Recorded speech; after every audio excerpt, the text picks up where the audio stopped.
Absolutely, absolutely. So we're going to jump right in, and we want to talk a little bit about what you're doing over at the Greater New York Chamber, Mark. If you can just tell our listening audience I mean, all the wonderful things that you guys are doing with over 30,000 small business, and really changing the game as it relates to not only trade but just economics, capital. You're doing it. So talk to us a little bit about that.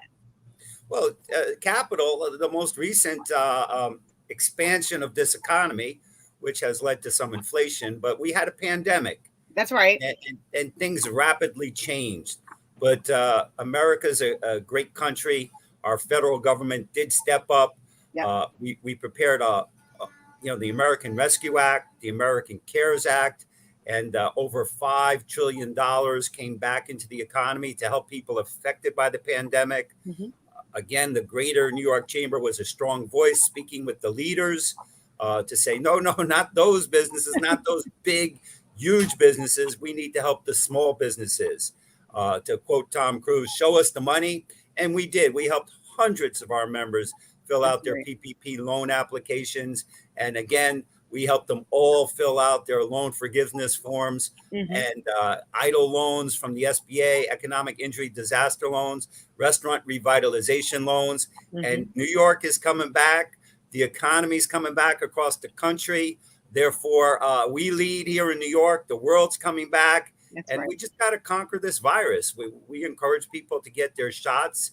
And that was an important move for the Greater New York Chamber of Commerce to open up our community and to open up the country.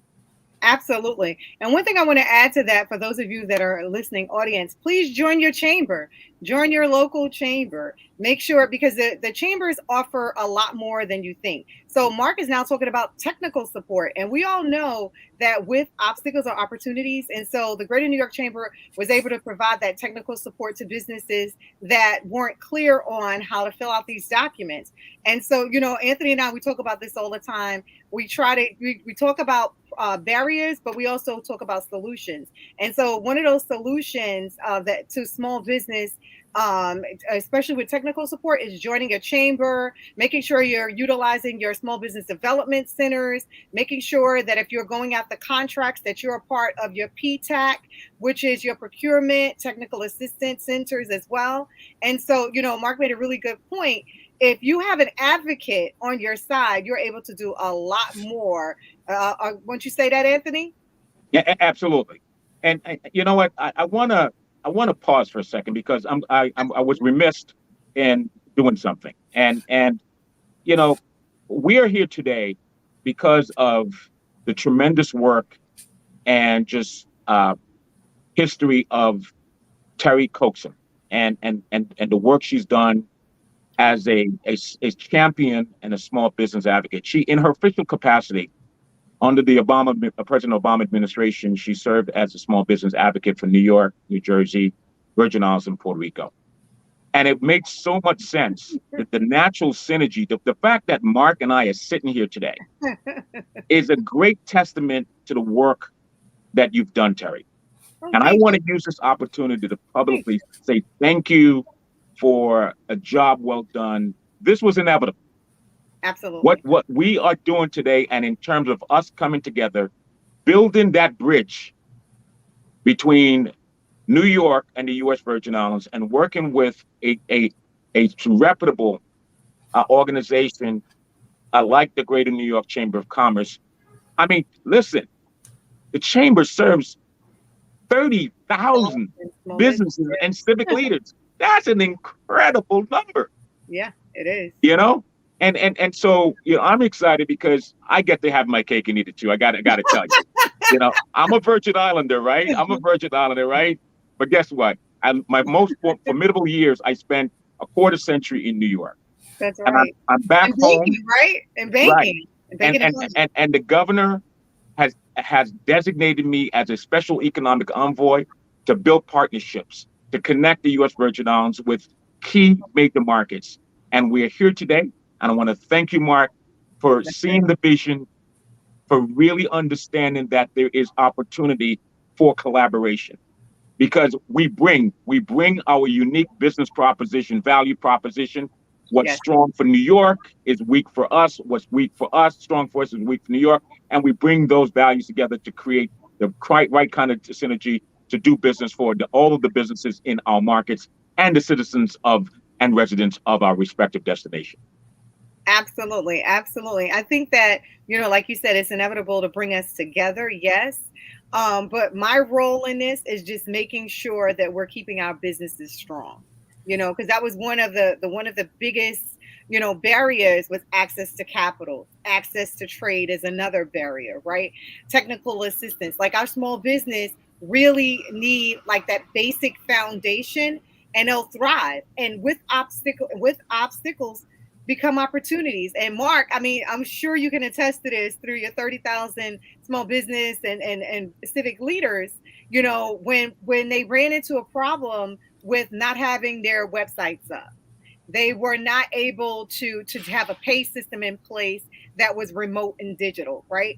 But you guys were able to work with them and work with some of these platforms to make sure that they got the best deal. So let's talk a little bit about how you guys were able to help the small business, because I want all our listening audience to understand that there is assistance out here for them. Again, join your local chamber, be a part, go into sba.gov, go onto that platform. If it's a city platform here in New York, we have small business services. In New Jersey, we have a small business service unit as well. And so, Mark, would you tell us a little bit about how that process works? And then how do you get in? First, why get involved with your chamber, right? And Well, then how do first, you get involved? again, let me commend you. 20 years, 25 years, as you say, but we'll just leave it at that. Um, I think your advocacy for the region that you served when you were Small Business Administration public advocate actually got us, myself personally, onto the White House Business Council under President Barack Obama. Yes. And we were able to do so much for the community there, advocating for TIFIA loans, which helped improve our roads, our bridges, Right. to keep the commerce open. So we continue to do that over the last 2 decades plus, being a leading voice. You talk about platforms. So the pandemic hit, the world shut changed. down. But we went to the Zoom platform and other media webcast platforms, and we were able to keep the services going. So many educational components there: how to get the capital, how to improve your Zoom performance. A lot of these, of course, supported by the Small Business Administration. You're not the only marvelous person they have or had working there. We've worked with so many post 9/11, but currently the SBA and a lot of the economic development agencies that we all work with, the SBA, the Greater New York Chamber, of course, on the local level, we have Empire State Development, the city, the county. We work with, County Executive George Latimer, and so many different ways to get the word out. And you keep mentioning, you're right, local chambers. We're the Greater New York Chamber. So whether you're up in Buffalo, Schenectady, Westchester, Long Island, New Jersey, so all Houston, 62 Texas, counties? You represent all 62 counties? I think we represent people all over the world. We work with bilateral chambers. And yes, we definitely work all 62 counties. Other chamber presidents, say, Mark, I need you to come up. That's right. Lieutenant Governor Bob Duffy, when he left public service and went to the Chamber of Commerce, I was proud to see the Rochester Business Alliance after meeting with us. He took it to new heights and a new name, the Greater Rochester Chamber of Commerce. Oh, I didn't know that. Okay. and that is the local chamber up there. But when you get into Westchester or even here in Manhattan, you have the New York City Hispanic Chamber. You have the Greater Harlem Chamber. You have the Greenwich Village Chamber. I could go on. You have the Women's Chamber with Kenya Brew. Yeah. Kenya Brew doing great. I remember her when she stood on the steps in City Hall and said, we're opening a chamber just to promote women. And what a marvelous job she's done, because I remember the ads. You've come a long way, baby. Well, look, we have a governor that, female. We have an attorney general. Our sister, Tish James, female. We have a lot of powerful females, Terry, and you should be proud of that. I am. I'm truly marching proud in of the that. steps of other powerful females like Hazel Absolutely. Dukes. That's right. We could go on and on, See but the Virginia chamber is Fields, here to help. Dee Bailey, that we have a lot of class acts, especially here in New York, like you said, throughout the 62 counties. And that's why it's really important to have you on today, Mark, because you do cover all 62 counties. You are the greater New York Chamber. So all of New York is a part of your portfolio. And so that's why it's really interesting to hear some of the barriers, the best practices, and the big ideas that you guys are doing over in the greater New York Chamber for all of those that are listening, because these are models that we'll follow. Just like we're stepping in the footsteps of Hazel Duke, we're stepping in the footsteps of Dee Bailey and C. Virginia Fields. The chambers are stepping in your footsteps and what you're doing, and they're taking a page out of your book. You just mentioned, Duffy. Duffy used to be the mayor up in Rochester, and then he went to become the lieutenant governor, and now he's back at the chamber. And so, it's really good that people stay involved, especially with small business, because they are the economic engine that drives our economy. So it's important. So two people you mentioned. One moment, just one moment. We do need to take a commercial break. Take a commercial break. When we come back, we're going to continue with our special guests. We have Mark Jaffe, Esquire. He's an attorney by trade, but he is most important. He's the president and CEO of the Greater New York Chamber of Commerce. This is the Marketplace Coaxum Report. I'm contributing to the program. I'm not usually on the program, but this is a special announcement, special broadcast. We'll take a break and we'll be right back. This is the Bloomberg Real Estate Report. I'm Denise Pellegrini. If you're looking to buy a new home in and around Los Angeles, there might be more deals and incentives out there than you think. There's more inventory if you're looking to go buy a home. People are super responsive. You have options. You don't necessarily have to, offer way above listing price. Scott Wild is Senior Vice President at John Burns Real Estate Consulting. He says builders are even offering breaks on mortgage rates. We're seeing people offer mortgage rate buydowns to get that rate from where it was previously to make it somewhat more palatable. If somebody comes in and says, they're expecting rates to be in the mid fives or up to 6 or something like that, and a builder says, hey, well, there's a way we can solve that problem for you, make it a whole percentage point lower than that for a period of time, because that's the number one thing on most buyers' concern list is I'm buying at a really high rate. And Wild says the market appears to be softening in Los Angeles, but staying stronger in San Diego. And that's the Bloomberg Real Estate Report. I'm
Welcome back. Welcome back to the Coaxum Report. For those of you who are just joining us, you can join us on Amazon Fire TV, Android TV, Apple TV, Roku. We're part of Our TV Network. This is Our TV, WSTX Bloomberg. And I have the honor and the pleasure to have two people joining on the show. Anthony, our producer, who's co-hosting with me today, and of course, the president and CEO of the Greater New York Chamber of Commerce, Mr. Mark Jaffe. So welcome, welcome, welcome. Mark, before we went for break, you were getting ready to talk about a couple of the pillars that was mentioned in our last segment. So yeah, you had brought up a great friend of mine, a former borough president of Manhattan, yes, C. Virginia Fields, and now I know the secret's out.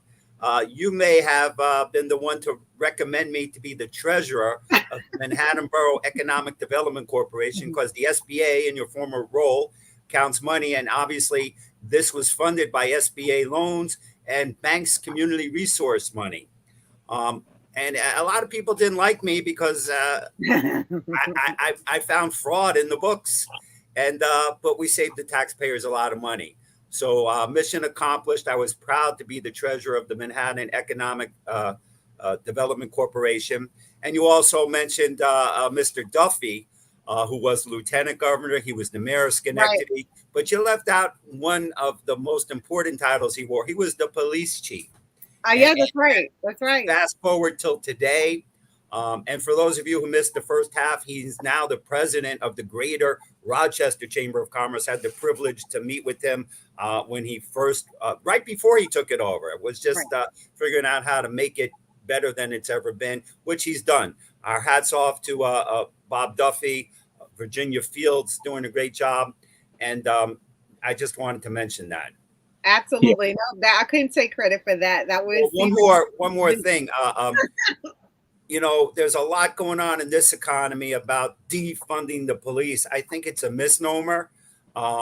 We need to get rid of bad police, and we have, watchdog laws, whistleblower laws, and we'll talk more about that at a future date. But we need to get rid of bad police. We all agree on that. Punish them severely, root them out of every precinct. But, they do protect us. And without it, the crime is going up in the city. Very serious crimes, felonious assaults, criminal activity, and in the suburbs, property crimes are going up. So, yes. So one thing, I'm not sure how much of my well, I know you know a lot of my background, but I came out of Brooklyn District Attorney's Office, and so I would echo sentiments in adding that it's a collaborative effort. Public safety is a collaborative effort. It has to be the community, the police, our leaders, our civic associations. We all have to be involved. And, a lot of things were wrong, but DA Hines got it right on a few fronts. One, youth congregation and partnership. So instead of sending a young person in jail, they were able to partner with the local faith leaders and able to do some wonderful things. And it changed a lot of lives. DTAP, drug treatment as an alternative to prison. So instead of sending people with an addiction to jail and to prison, they were sent to programs where they were working closely with these community-based organizations. And so you're right, it has to be a community effort. Public safety is truly all of our problem.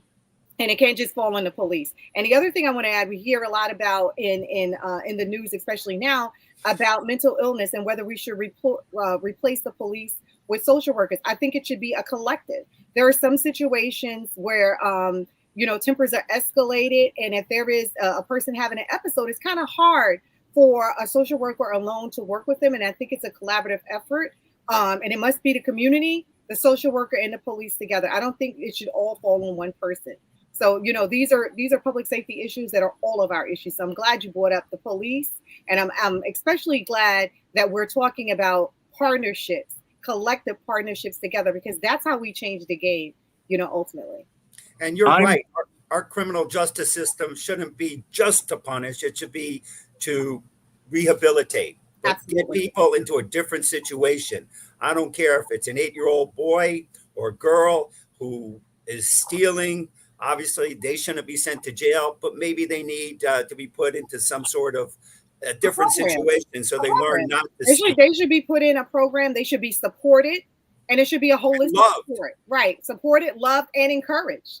You Yeah. know, one of the things and I'm going to let you speak in a minute, Anthony. I'm so sorry for cutting you off. But one of the things that I witnessed firsthand, being a community relations specialist in Brooklyn, is the police working with the community, working with the civic organizations. We had children, young people. I don't believe they're bad kids.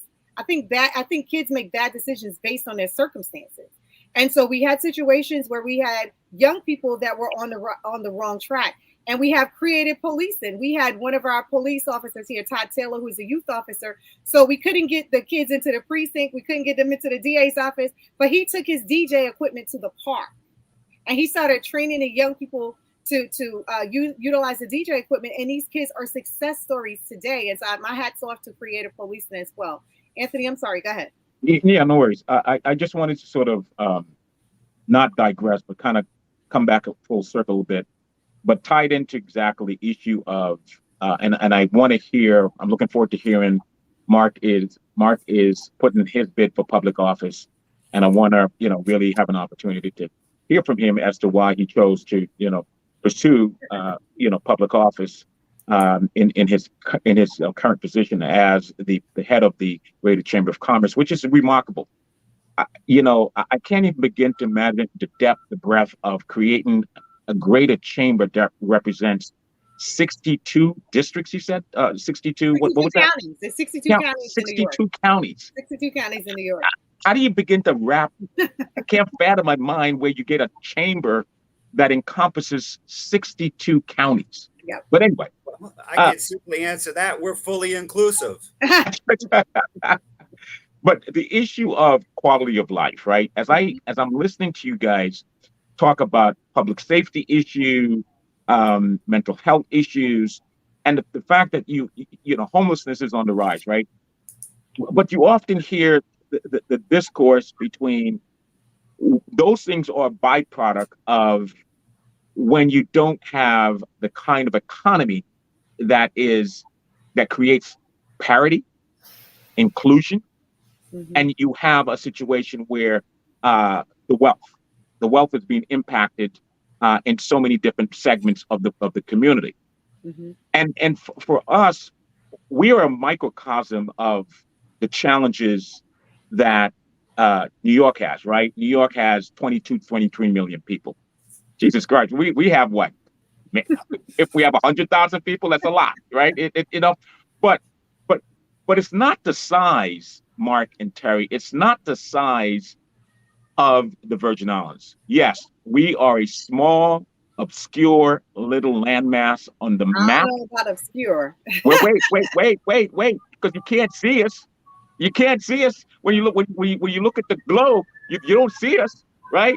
Now, but we carry a very big stick that a lot of people don't know. Okay, this great country of ours, United States of America, there would be no modern America if it wasn't founded by Alexander Hamilton. And Alexander Hamilton, where did Alexander Hamilton end up when we shipped him off to the U.S. mainland? Where did he end up? King's College, New York City, which is now Columbia University, right? This is someone who is from the U.S. Virgin Islands. He was born in Nevis, but he grew up in the Virgin Islands, and he will say, there's a plaque that says, Alexander Hamilton said the most formidable years of his life is when he grew up in St. Croix. Okay? Second, the second largest fiber optic network in the world is second to New York. New York is the largest. We have St. Croix, Frederiksted St. Croix is the second largest fiber optic network in the world. 75% of the internet traffic that goes up and down the Eastern Corridor is Brookhaven, New York, Hollywood, Florida, and Frederiksted St. Croix. Wow. And the fact is, was it coincidental when the then Governor Lake Turnbull, God rest his soul, Governor Turnbull accepted my proposal to create the Virgin Islands Stock Exchange? He accepted it because it made sense. It made sense because the idea was to connect, to create the first U.S. capital market in the Caribbean outside of the United States. Why? Because we are America's Caribbean. The United States Virgin Islands, we are U.S., but we're positioned uniquely in the Caribbean. And here we are. We're at the genesis of what we see as a technological opportunity, but also connecting us to the world's capital market. Absolutely. This is what this represents. That's right. And I just wanted to be able to put that on because I want people from the Virgin Islands to really understand what this means, the real breadth of it, and where we can go with this. And I'm so excited, guys, because I mean, great, Mark, you've done a great job. I don't know how the heck you brought 62 counties under one greater Chamber of Commerce. I don't know how you did that, but one member at a time. One member at a time. But, you know, Anthony, I want to talk about leadership real quickly. You were the first modeled stock exchange outside of the Wall Street area, but not the last in the Caribbean. You did such a good job that other countries, and you know them, the 13 CARICOM countries now are coming to us here in New York to brag about their markets that they modeled on your good work. So thank you for that leadership. Thank you. So I know that we're coming up. Actually, we need to take a break. I didn't realize I was yapping so much that I lost control of the break here. Let's take a break. When we come back, I wanna talk a little bit more about what we plan to do, Mark, and then after that, we'll then talk about your aspiration for public office. This is Anthony Weeks, and of course, I am a guest contributor on Terry's show. On the Coaxum Report. The Coaxum Report. She is going to be the obviously her signature program of the marketplace, connecting the U.S. Virgin Islands and the New York Tri-State area. But more important, Mark and I talked about this partnership will now spin off the TMT, the Marketplace TV, New York, and it's going to be all business. The Chamber, Mark, is going to play an important role in helping to really curate content and programming that really speaks to the SMEs and how we grow our economy connected to economy. We'll be right back after this break. Great. All right. This is the Bloomberg Real Estate Report. I'm Denise Pellegrini. If you're trying to second guess which direction the housing market is moving in, especially for potential first-time buyers, you might try keeping an eye on which direction rents are moving in. I think rent prices are a good proxy for where millennials and Gen Zs have migrated through and after the pandemic. Anthemos Georgiadis, CEO of Zumper, says he has seen rents as a leading indicator before, and rent changes faster than purchase prices. And if you go back to the pandemic, when San Francisco or LA emptied very early on, you saw rent prices follow pretty fast when they dipped very quickly in 2020. And consequently, I think you're seeing the opposite trend now, where we can chart the full recovery of LA, the full recovery of San Diego, but San Francisco is still 19% cheaper to live in today than it was 2 years ago. And I think that tells you a lot. Rents are way up year on year, but have been falling in some places this summer. And that's the Bloomberg Real Estate Report. I'm Denise Pellegrini. Perfect.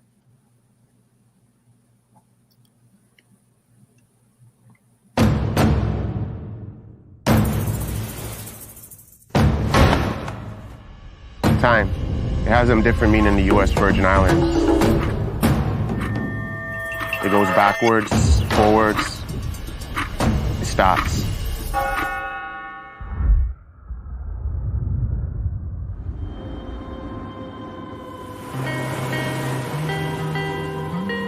St. Croix is rooted in history.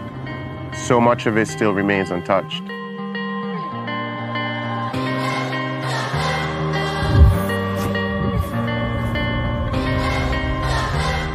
I remember running on these streets as a kid. This shop was right down there. It opened the same year I was born. This is where the original Crucian hook was born.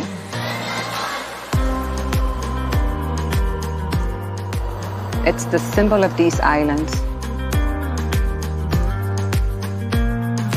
And I wanted to have my hands in that very same history. I want to be able to pass it down to my family while still putting a new spin on it.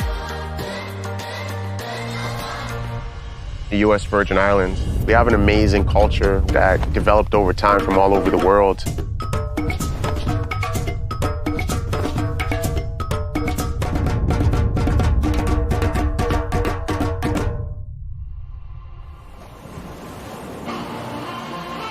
St. John feels so untouched. Being underwater is like another world. There's no worries, there's no stress. I can just escape. This is my happy place. My passion for scuba diving came at just being fascinated with the water and wanting to be a mermaid. And this is the closest thing I can get to achieving mermaid status. Canadians just love being outdoorsy. We live for adventure, so we love anything hiking, being on the water, diving, snorkeling, and St. John has it all.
Welcome back to the marketplace.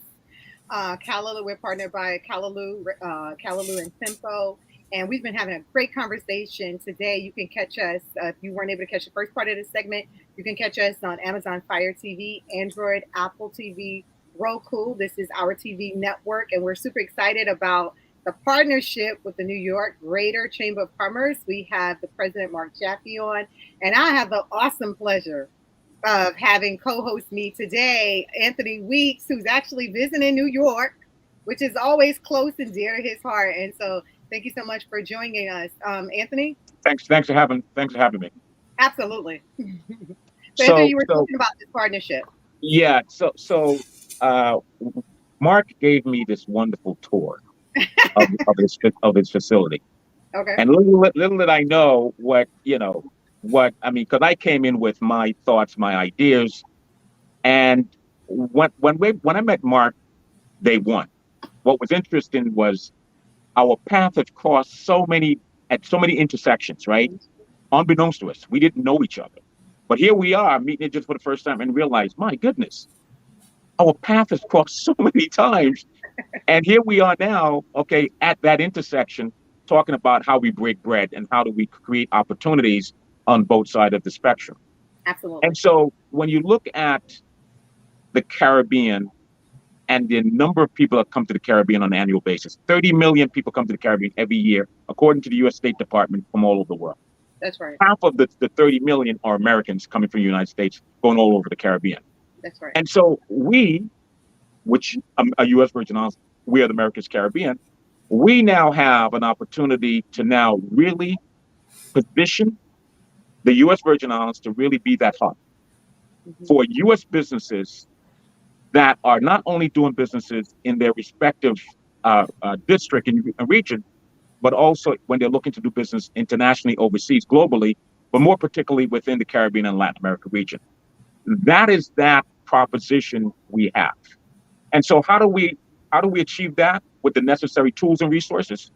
The location of where the Greater Chamber of Commerce is, they have an impressive floor. They're on the third or the fourth floor, Mark? What is it again? Fourth. Number 4.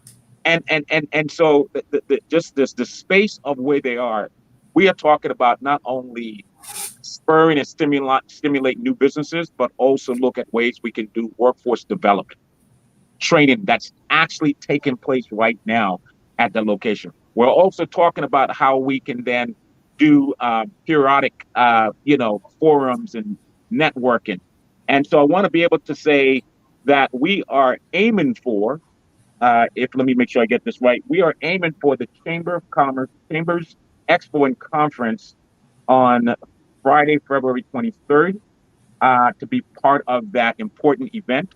And Mark, I would like for you to talk a little bit about that, because that's going to be an important event that is going to literally, act as the springboard of the catalyst for what's to come in terms of our collaboration, please? Is that date September 23rd? Yes, it's coming up pretty quick, September 23rd. We're doing our annual business expo and conference. This is something we started post 9/11 to help rebuild and revitalize the economy. Obviously, it caught on more than 2 decades later. We're the longest running business expo. We have conferences. We have 2 floors that will be going on that Friday, September 23rd, with helpful information. But as the world grows, as the chamber grew, we've added countries from around the world. So we're really looking forward to the U.S. Virgin Islands participation and a taste of the Virgin Islands. And we'll be tasting some of the unique things like Cruzan rum and other specialties. Captain Morgan's.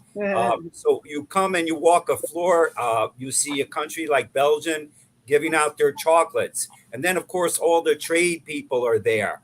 And we do this usually during the UN General Assembly. So we're able to get some distinguished leadership there. When we're confirming all that, we'll make those announcements as the summer progresses. But yes, and we're going to do a lot more together because, as Hillary Clinton says, it takes a village. Absolutely. I'm super excited about this because it goes full circle for me, Anthony.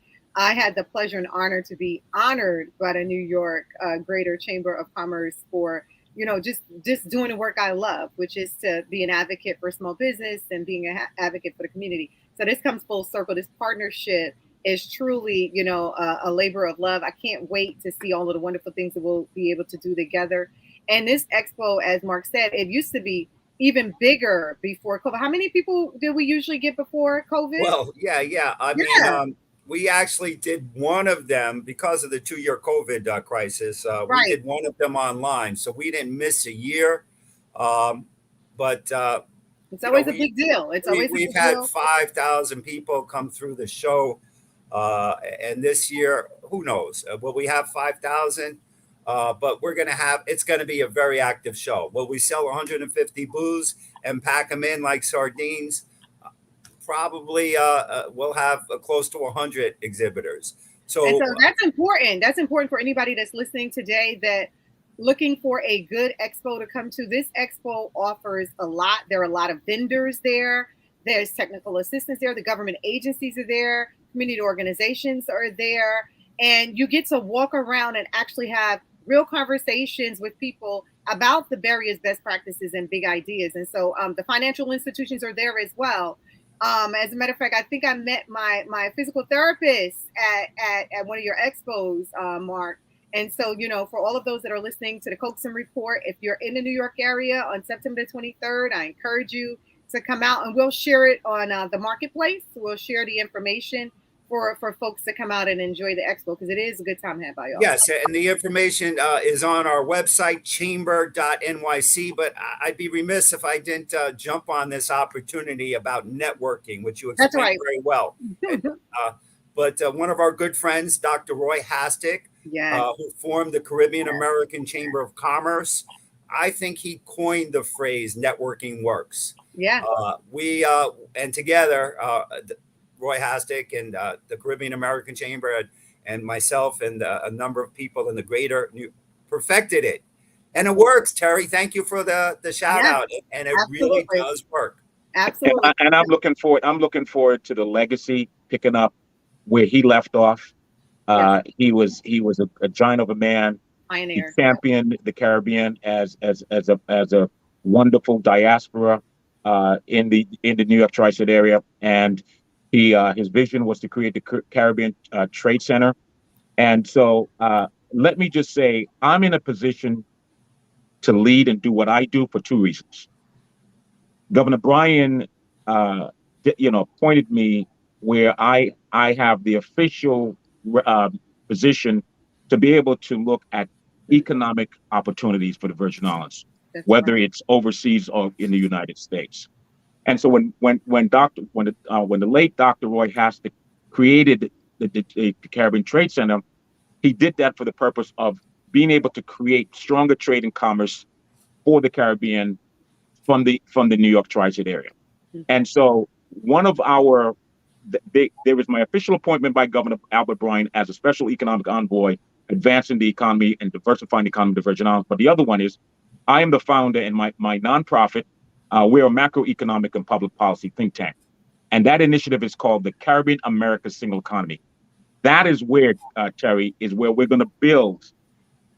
We're going to make that connection between what Roy did and what is to come in the kind of collaboration with Mark and his organization. So I really wanted to really mention that because it's so important that the SETI initiative, the CASE initiative, is where it is that model we're going to use to accomplish that. Absolutely, absolutely. And one thing that we're setting up, Mark, and you'll appreciate this. We're making sure that Anthony gets a chance to go out to Caton Flats and to see, the beautiful building, everything that it's about. And it was Dr. Hastig's dream. It came into fruition. In fact, it's codenamed after him. And so, we want you to come out and see what that's about. And you had the unique opportunity to work with him firsthand. And so did Mark and I. And so, we want to make sure that legacy stays alive. That legacy is so intact because he was a genuine, and his whole family we're good friends with today. I've had the opportunity not only to go out to King Flats, but the Hastig household and many of the meetings. But now when we go out there, New York City did an official street naming. So we get to see nice. Hastig Boulevard. And that was a great day last summer. I happened to be dropped off at the same time that the Hastig family was coming. And there must have been 400 or 500 people under the tent because it was quite a weathery day. And I had the privilege to sit right next to the Hastig family. Mm-hmm. And Dr. Edith Hastig. That's right. What a great couple they were. Backbone of that family. We're catching up. We're remembering because this is a memorial service, so that some of the sadness is gone. And you remember the good things. But she's looking around. She goes, "Mark, you're one of the few people that isn't from this area here. Look around." And I looked around, and I laughed, of course. And then I looked around, and then I had to say, "Nope, I count 5 other people that are in the community." And but it doesn't matter. You talked about early in the segment, equity, inclusion, helping everybody. Mm-hmm. If we lift up everybody, the community gets better, commerce gets better, and then we can invest in those social programs that not only help everybody, but protect us all. So important. And God bless Dr. Roy Hastig and the work he did. And that's right. What I mean when I talk about solutions, right?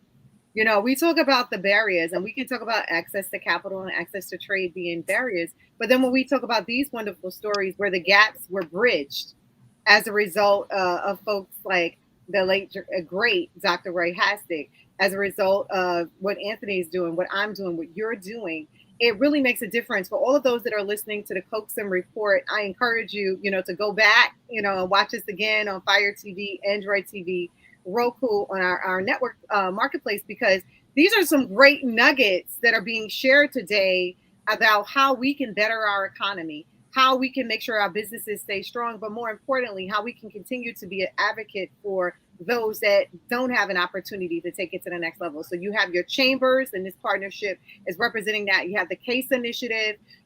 This is really a good day for us. And we got Anthony in New York, so we got to make sure that we give him the Royal Grand Tour. and I want to give a shout out to Angelo Tony Reddick. Angelo is now the New York State Chief Information Officer. Yes. He's a CIO. And the reason that's important, because before he got that post, Roy was the director of the U.S. Virgin Islands Bureau of Information Technology.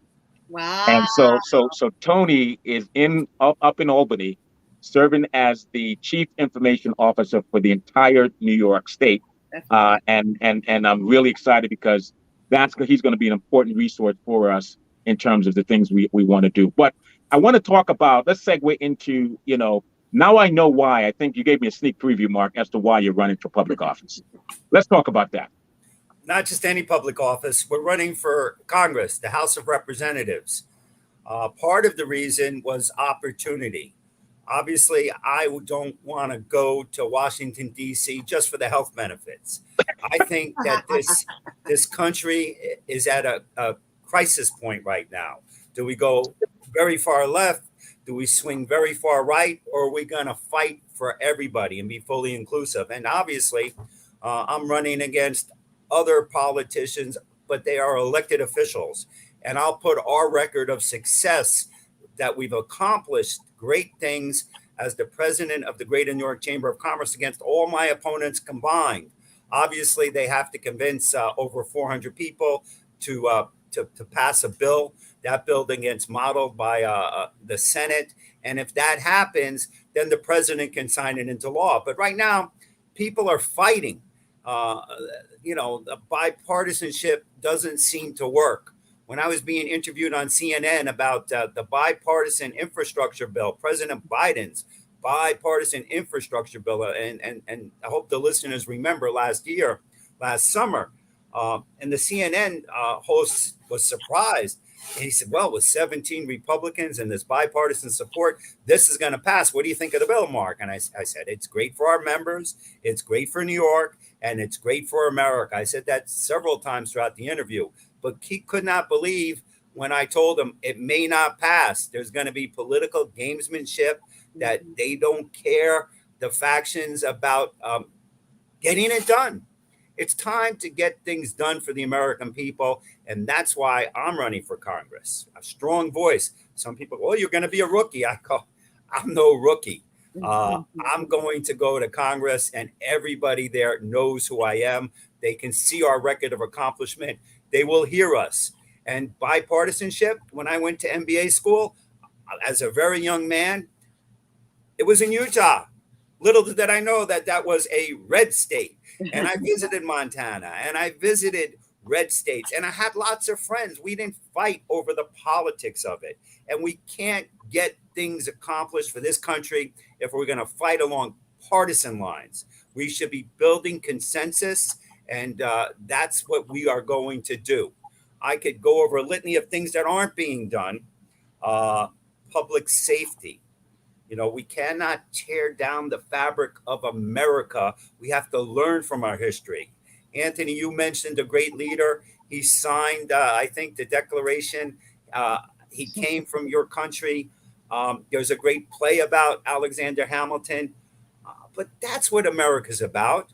My grandfather fled Kiev right before the Russian Revolution in 1916. Wow. Why did he come to this country? Because he was going to be killed. The Pomegranates were going to kill. That's what they did. He came to the Bronx. He immigrated. He went through Ellis Island. They made sure he didn't have any communicable diseases. It was common sense. Today, our borders are open. We're bringing people in. They don't get their COVID shot till we put them someplace.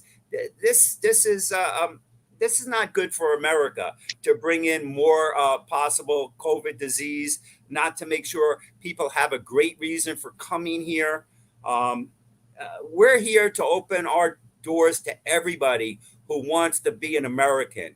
It breaks my heart when people want to tear down the history, because if you don't learn from history, we're going to repeat the same mistakes. So I'm really sad that 104 years later, 105 years later, we let Russia invade the Ukraine. We knew, and of course, Anthony and Terry, you know how the UN works. We know how diplomats work. Why didn't this House of Representatives, why didn't this Congress rally NATO before the invasion? They didn't want to poke the bear, they said. They didn't want to get Putin mad. Well, that didn't make sense. If you know somebody's about to, murder and kill, you stop it if you can. And we didn't do that. And now we're stuck in a ground war. Tens of thousands of people are dead. And talk about provocation. Now the faction, well, we should have said, it's a terrible situation. Congress needs more leadership. The newest parties, actually, it's an old party. I was talking with the Liberal Party today, but the Democratic Socialists have been around for many, many years. It's just that these younger Democratic Socialists, great ideals, but they don't know how to get things done. Yes, we want to stop using fossil fuels, but if you stop all fossil fuels before you have replenished them with other alternatives, you're facing rampant inflation. People can't get to work. We need common sense in Congress, and that's why it's Mark called Matthews sustainable development. Sustainable development. Exactly. You can't have one extreme to the next. It just doesn't work. And I don't know. I don't understand this environment at all. I really don't. But maybe Terry, you're the public policy expert here. Maybe you get it. We're gonna take a quick break though, and then we're gonna jump back on, and we're gonna get a little deeper into it. So we're gonna take a quick break, and we'll let's go. No, we're gonna go straight because we're out of time. Let's go straight. Let's end it out. And we'll close out because I'm having an issue over here. I told you. Oh, okay. That's okay. If we drop, we'll just close out. So, how do you want to close at this point? Because I know you're having issues on your end. Right. How do you want to close out, Terry? Technology is great when it works, and when it doesn't, it's a whole nother issue. So, first of all, I just want to say thanks again to Mark and his leadership for coming on to the Coaxum Report today and sharing with us his vision, and also sharing with us the history. Some of the things I didn't know, other things I'm glad to know, and other things I knew. So, thank you so much for sharing that with us. I'm looking forward to this partnership, Anthony. I know that we're going to do some great things together. Study has already did a lot of great stuff. And so, this is the marketplace. And so we have an opportunity to share our best practices and our big ideas. So again, I want to thank you, Mark. If you could say one thing to leave us with, what would that be? Well, I'll just say if you have any questions about the Chamber of Commerce, go to our website, chamber.nyc. If you have any questions about why I'm running for Congress, I have a website for that. It's Mark Jaffe, the number 4, ny.com, Mark Jaffe for New York.com. And you can see our platform. You can reach out. And if you want a strong voice for inclusion, common sense, and to end the partisan politics and get things done for the American people and have a safer world and safer communities, please go to that website, Mark Jaffe, the number 4, ny.com. I'm sorry. It's Mark Jaffe for the number 4 Congress. Mark Jaffe, the number 4 Congress.com. That's important. That's important because you have a lot of people from the tri-state area watching on Verizon and Time Warner Cable. So you make sure. I'm glad you got that right because you want them to go to your website and learn about you. Absolutely. And just if all else fails, I'm just going to say Google Mark Jaffe. Yes, you Google Mark Jaffe. The information will pop up. You can see the good, the bad, and the ugly. Yeah, that's right. So thank you again, Anthony. You wanna leave us with anything?